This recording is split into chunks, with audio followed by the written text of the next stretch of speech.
पवन सिंह और खेसारी लाल दोनों के गानों में हो गया है टक्कर। मैं बता दूं कि दोनों का ही गाना इस समय ट्रेंडिंग में चल रहा है।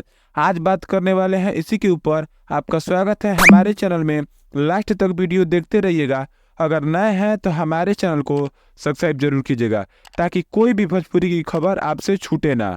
मैं बता दूं कि पवन सिंह का जो गाना आया हुआ था चुम्मा, वो हिंदी गाना है जिसमें अभी तक 38 मिलियन व्यू उस पर गया है, उस गाने पर, जिसमें राजकुमार राव है, तृप्ति डिमरी है और 4 उसके साथ साथ और सिंगर हैं जिनके बल पर ये 38 मिलियन व्यू गया है।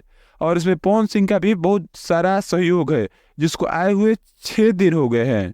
और उस पर मैं बता दूं कि उसको कमेंट 1.4 लाख कमेंट उस पर गया है, वो हिंदी गाना है।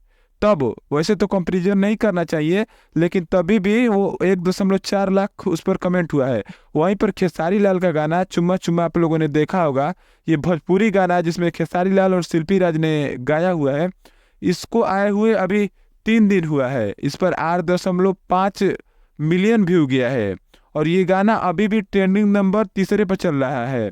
और मैं इस पर कमेंट बता दूं तो इतना ज़्यादा इस पर कमेंट हो रहा है कि लोग रात को 12 1 बजे 2 बजे दिन भर रात भर कमेंट हो रहा है। मैं आपको डाल दूंगा सामने 1.8 million lakh, sorry 8 lakh, 1.8 lakh comment हुआ है इस पर।